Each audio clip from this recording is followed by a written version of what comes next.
Pemirsa, kita berjumpa kembali dalam program acara Dialog Satu Meja. Saat ini, saya sedang bersama dengan Bapak Hajirin Siregar yang tengah mengalami masalah, yaitu anaknya, yaitu Adam dan adiknya Fai, yang diduga tersandra oleh salah satu perusahaan di negara Kamboja selama 2 tahun ini. Pak Hajirin, bagaimana awal terjadinya masalah saat anak Bapak bisa sampai ke negara Kamboja? Baik, terima kasih Pak Rocky dari AWI TV. Baik, saya jelaskan sedikit awal mulanya bekerja anak saya. Pertama bekerja di Indonesia, yaitu di Pluit. Itu menurut keterangan anak saya, minim info alamat perusahaan dan PT-nya. Nah, sampai di situ. Jadi berselang anak saya bekerja 10 bulan, pindah ke Kamboja, dibawa oleh bosnya. Saya tidak tahu permasalahan sehingga pindah ke Kamboja. Oke, 10 bulan di Pluit bekerja, pindah ke Kamboja. Setelah 1,5 tahun di sana, Lebaran balik ke Depok, ke Indonesia. 2 minggu di rumah Depok, kembali lagi ke Kamboja. Berselang kira-kira 1 bulan, tepatnya di September, adiknya diajak dan ikut ke sana. Adiknya di sana 1 bulan, timbullah permasalahan. Kira-kira di akhir Oktober, saya lupa tanggalnya. Setelah ada dari anak saya, katanya sudah tidak bekerja lagi, disekap di satu kamar, jadi di situ makan. Kalau penjelasan dari anak saya, baik di sana dikasih makan, dikasih mandi. Jadi minta tebusan 300 juta.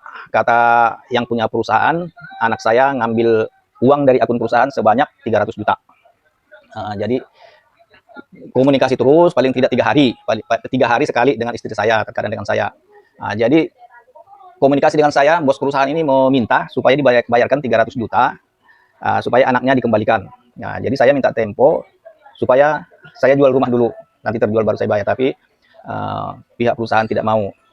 Jadi saya komunikasi ke Kemenlu, KBRI, KBRI di Phnom Penh, dengan identitas anak saya Adam Nurul Lamuan, work permit dan identitas kerja. Jadi dari pihak KBRI menemukan bisa komunikasi dengan pihak perusahaan.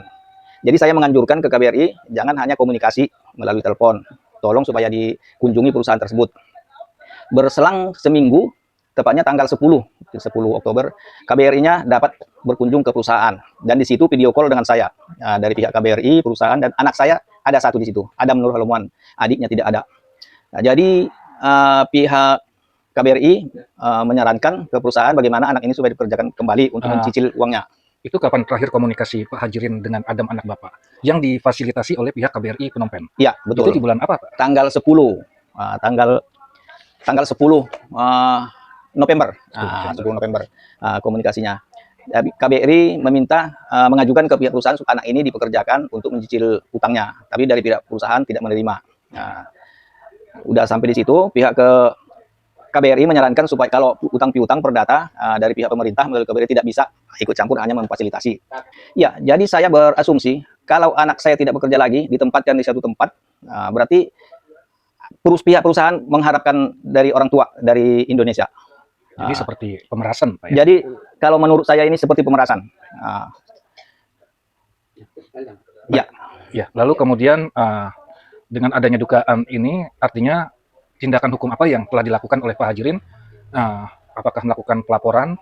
Saya menduga ini adalah tindak pidana perdagangan orang, Pak, masuk kategori TPPO. Apa yang sudah dilakukan oleh Pak Hajirin? Iya, di sini makanya saya tindak lanjuti, saya lapor ke instansi terkait, selain ke KBRI, ke Kemenlu, awalnya baru ke BP2MI, dan Kemenlu menyarankan saya dikasih hotline-nya KBRI, ya saya komunikasi terus.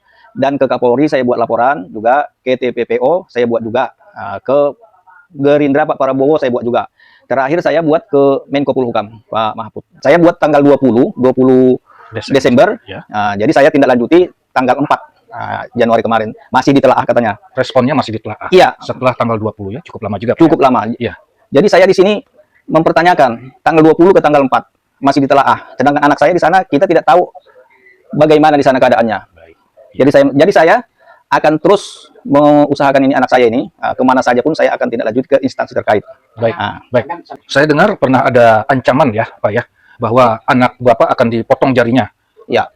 Dan harus membayar sebanyak 20 juta rupiah. Ya.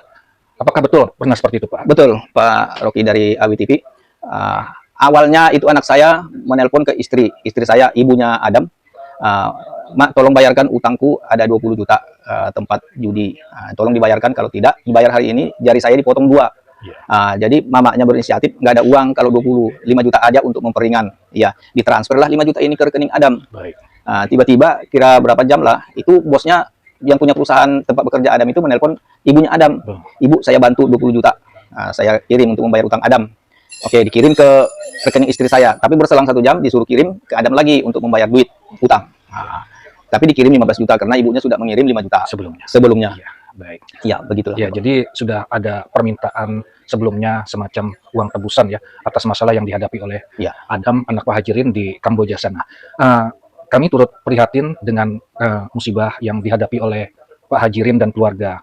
Untuk ke depan, apa yang diharapkan atau permohonan dari Pak Hajirin dan keluarga kepada Menko Polhukam terkait permasalahan yang dihadapi oleh anak Bapak, khususnya Adam dan Pak I di negara Kamboja? Ya, baik Pak. Berharap instansi terkait, terutama Kementerian Luar Negeri, KBRI di Phnom Penh berperanlah. Akhir-akhir ini saya merasa kesal.